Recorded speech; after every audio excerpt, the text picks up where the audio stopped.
የኢትዮጵያ ኦርቶዶክስ ተዋሕዶ ቤተክርስቲያን ከዋይዋይታና ከደስታ ይልቅ ሐዘንና ጸሎት የሚነግዝበት፣ ከቅንጦት ይልቅ ስግደትና ጾም የሚበረታበት አንድ ልዩ ሳምንት አለ።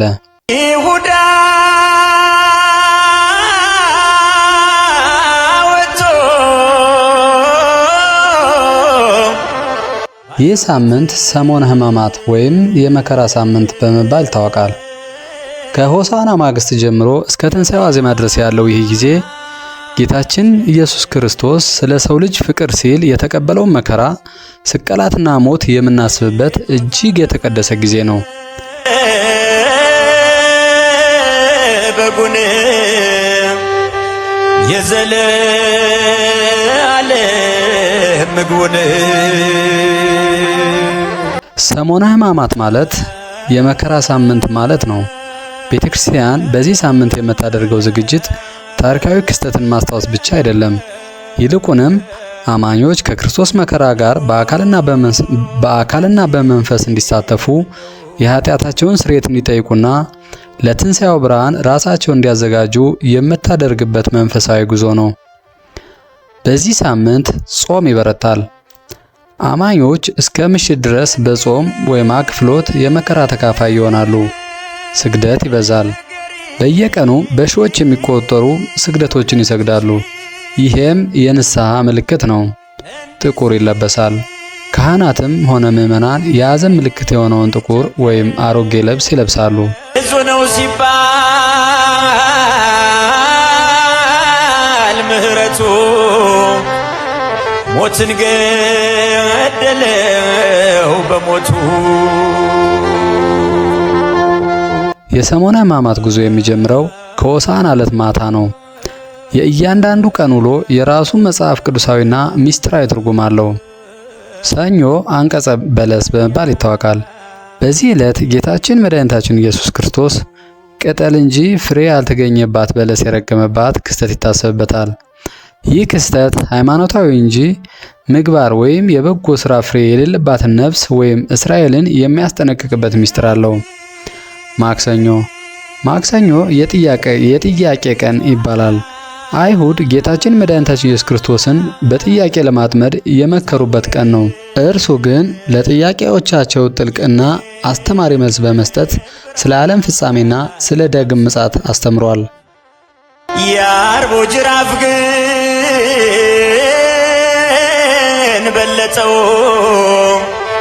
ከጀርባው ላይ ነው የጮኸው። ረቡዕ ወይም ምክረ አይሁድ ወይም የይሁዳ ረቡዕ ይባላል።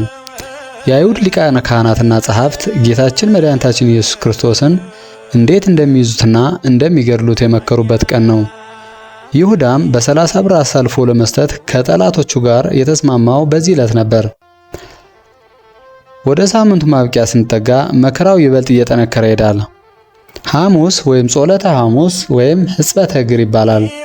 የክርስቶስ ፍቅር በተግባር የታየበት ታላቅ ቀን ነው።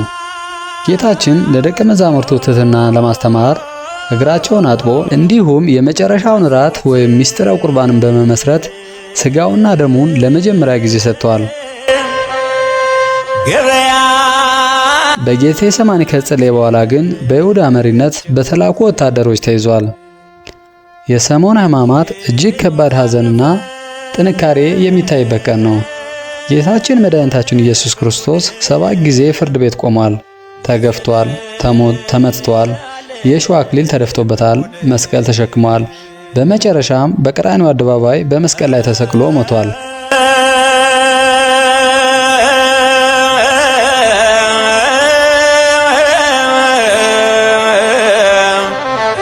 ምነው ወዳጄ ምነው። በዚህ ዕለት በቤተ ክርስቲያን ልዩ የስቅለት ስነ ስርዓት ይከናወናል። ግብረ ሕማማት የተሰኘው መጽሐፍ ቀኑን ሙሉ ይነበባል። ምዕመናን በመቶዎች የሚቆጠሩ ስግደቶችን ይሰግዳሉ። የክርስቶስ ስቅለትና ሞት የዓለም ድነት ምስጢር በመሆኑ የተሰበከ የሐዘንና የንስሐ ድባብ ይሰፍናል። እንዲህ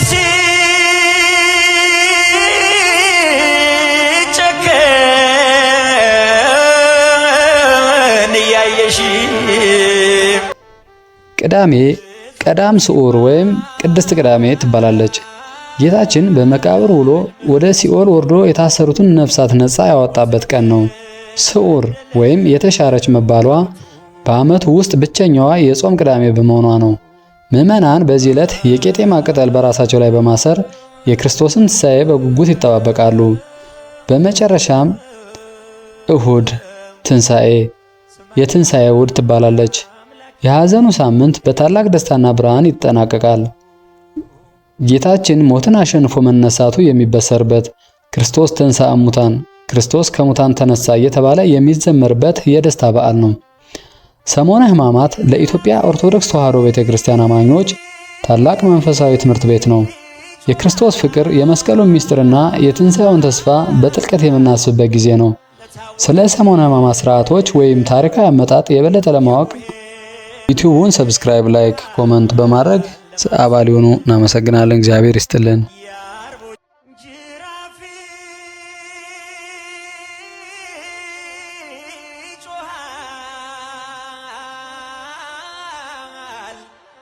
ለታወረ የቡሄን ብርሃን ለማብሰር የአርቦ ጅራፍ ግን በለጠው።